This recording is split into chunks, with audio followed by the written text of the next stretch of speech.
आगे बढ़ते हैं खबरों में। ऐसा लगता है कि मानो बिहार में नीतीश कुमार और तेजस्वी यादव के बीच सब कुछ साफ हो गया है। बीजेपी को लाल किले से दूर करने के लिए नीतीश कुमार विपक्षी एकता की अगुवाई में लगे हैं और आरजेडी नए पोस्टर के जरिए कह रही है बिहार में एक ही बंदा काफी है, तेजस्वी यादव।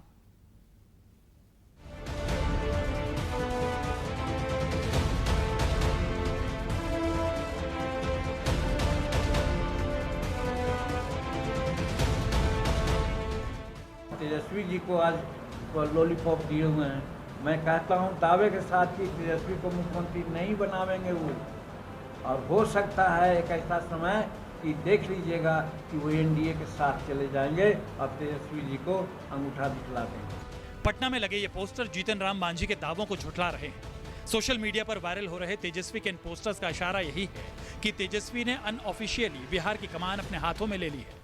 1000 बार नहीं, एक बार नहीं, कई बार कहा गया कि नीतीश कुमार जी के नेतृत्व में बिहार की सरकार चल रही है और एक ही व्यक्ति है जिसकी इच्छा शक्ति भी है और किसी के मन में कोई ख्वाहिश नहीं है। एक ही ख्वाहिश है कि देश में लोकतंत्र स्वस्थ रहे, संविधान अक्षुण्ण रहे, भय का वातावरण देश में ना हो, गरीबी, लाचारी, बेबसी, महंगाई से मुक्ति मिले, बेरोजगारी से मुक्ति मिले। यही संकल्प तो एक ही व्यक्ति काफी है इस संकल्प को पूरा करने के लिए।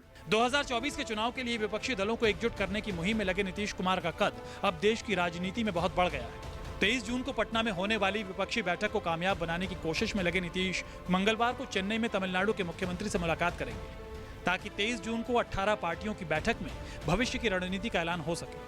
हालांकि नीतीश कुमार पहले ही ऐलान कर चुके हैं कि वो पीएम उम्मीदवारों की लिस्ट में नहीं है, लेकिन बीजेपी की माने तो नीतीश का पीएम बनने का सपना एनडीए छोड़ने के साथ ही खत्म हो गया था।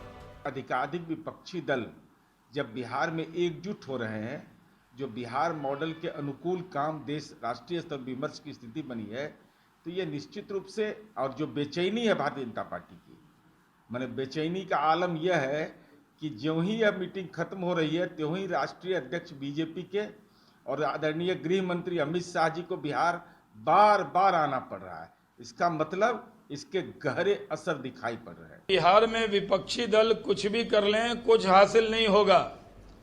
सिर्फ बिहार में लिट्टी चोखा मिलेगा, वोट नहीं मिलने वाला है। ऐसे बिहार में आए, स्वागत है। ये जो विपक्षी दल हैं, ये बिहार आते भी कहाँ हैं?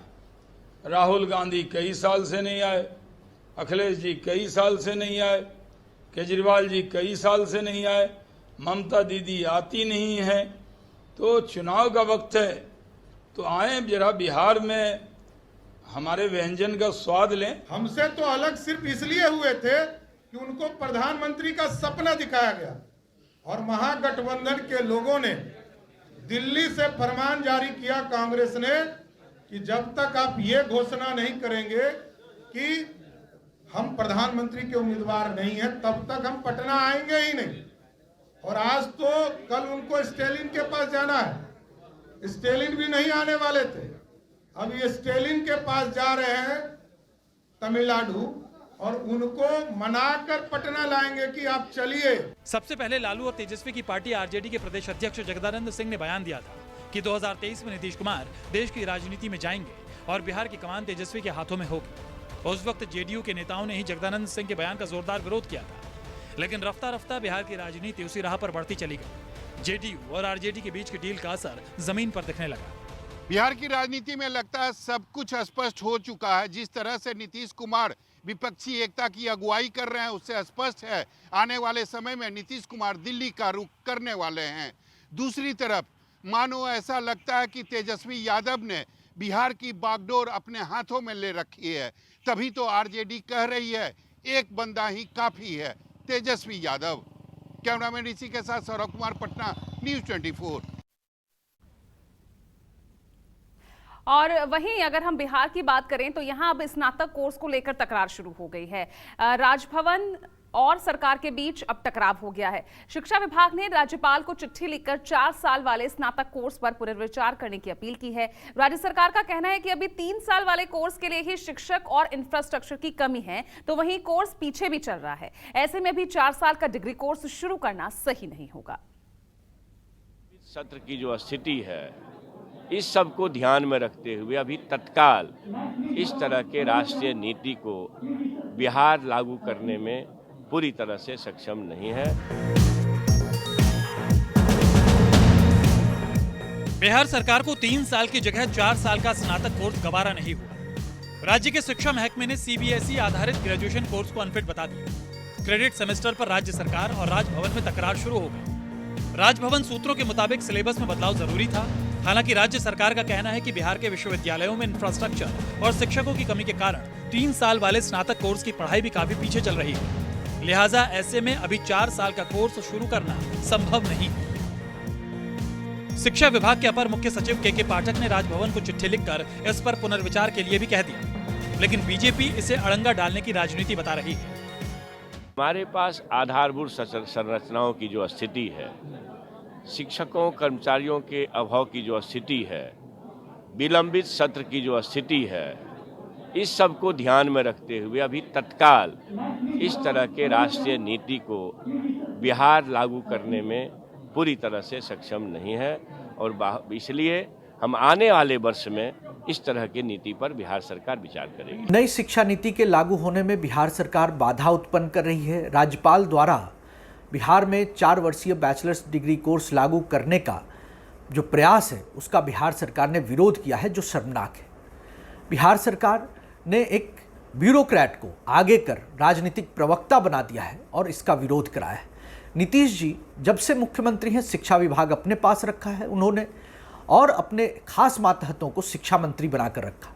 अब शिक्षा विभाग आरजेडी को सौंप दिया। पिछले 30 सालों में बिहार की शिक्षा 30 साल पीछे चली गई है और बिहार सरकार की ये साजिश है कि विश्वविद्यालय कॉलेजों की स्वायत्तता खत्म करना। बिहार की सरकार की यह प्राथमिकता है कि कैसे बिहार के विद्यार्थियों को गुणवत्तापूर्ण शिक्षा ससमय मिल सके। महामहिम कुलाधिपति के द्वारा स्नातक के लिए 4 वर्षों के कोर्स का जो फैसला लिया गया है उस पर पुनर्विचार करने के लिए शिक्षा विभाग के द्वारा आग्रह किया गया है। सिलसिलेवार तरीके से बहुत सारे कारण बताए गए हैं। कोविड की वजह से और अन्य कारणों की वजह से भी सत्र थोड़ा लेट चल रहा है। समय अवधि अधिक लगेगी, विद्यार्थियों पर फीस का भी अतिरिक्त बोझ पड़ेगा। ऐसे मुद्दे राजनीति के लिए नहीं होते हैं। राजभवन की ओर से जारी नोटिफिकेशन के मुताबिक 4 साल का ग्रेजुएशन कोर्स 8 सेमेस्टर में पूरा होगा और इसके लिए 160 क्रेडिट तय किया गया है। राज्यपाल राजेंद्र विश्वनाथ आर्लेकर ने 5 विश्वविद्यालय के कुलपतियों के साथ एक कमेटी बनाकर सभी कुलपतियों को पूरा पाठ्यक्रम और प्रारूप तैयार करने की जिम्मेदारी दी थी। बिहार के विश्वविद्यालय में नई यूजीसी गाइडलाइन के अनुसार स्नातक यानी कि ग्रेजुएशन के 4 साल के कोर्स को लागू किए जाने को लेकर अब सरकार और राजभवन आमने सामने आ गई है। दरअसल राज्यपाल राजेंद्र विश्वनाथ आर्लेकर ने पिछले दिनों तमाम विश्वविद्यालय के कुलपतियों के साथ बैठक की थी और इस बैठक के बाद नए सेमेस्टर में यूजीसी के गाइडलाइन के अनुसार 4 साल का कोर्स करने की जानकारी दी थी और कहा था कि इसी वर्ष से यह कोर्स लागू होगा। लेकिन सरकार के राज्य सरकार अब राज्यपाल के इस आदेश को लेकर पुनर्विचार करने की मांग कर रही है। राजभवन ने सीबीएसई आधारित क्रेडिट सेमेस्टर वाले 4 साल का ग्रेजुएशन कोर्स 2023-2027 के सत्र से ही शुरू करने को लेकर सभी विश्वविद्यालयों को नोटिफिकेशन भेज दिया था। एकेडमिक कैलेंडर भी जारी कर दिया गया था। कई कॉलेजेस में एडमिशन भी शुरू हो गए थे। लेकिन अब सचिव की तरफ से राज्यपाल को लिखी गई चिट्ठी के बाद असमंजस की स्थिति पैदा हो गई है। बिहार के शिक्षा विभाग के अपर प्रधान सचिव ने राज्यपाल सचिवालय को एक पत्र लिखकर कहा है कि बिहार में कोरोना काल के बाद सेमेस्टर पहले से ही काफ़ी लेट चल रहा है और ऐसे में इसे लागू करना मुनासिब नहीं होगा और सेमेस्टर को जल्द से जल्द जो सिस्टम जो लेट चल रहा है उसे शुरुआत करने के लिए, उसे तेज़ करने के लिए सरकार प्रयास कर रही है। इसलिए उन्होंने कहा कि इस राज्यपाल को इस पर पुनर्विचार करना चाहिए। फिलहाल इस पूरे मामले को लेकर राजभवन और सरकार में टकराव की स्थिति है। वहीं छात्र पशुपेश में है कि आने वाले जो सत्र हैं उसमें कोर्स उनका 3 साल का होगा कि 4 साल का होगा। हालांकि राजभवन से यह स्पष्ट किया गया है कि यह एक ऐच्छिक विषय है। जिन छात्रों को 3 साल का कोर्स करना है वो 3 साल का कर सकते हैं और जिन्हें 4 साल का करना है, जिन्हें विदेशों में पढ़ाई करनी है, वो 4 साल का कोर्स कर सकते हैं। कैमरामैन सनी के साथ अमिताभ ओझा, पटना न्यूज़ 24। नमस्कार, मैं हूं मानक गुप्ता। अगर आपको हमारा ये वीडियो पसंद आया हो तो इसे लाइक और शेयर जरूर करें और हाँ, हमें सब्सक्राइब और फॉलो करना ना भूलें ताकि आप देश और दुनिया की कोई खबर मिस ना करें। तो जुड़े रहिए हमारे साथ और देखते रहिए न्यूज़ 24।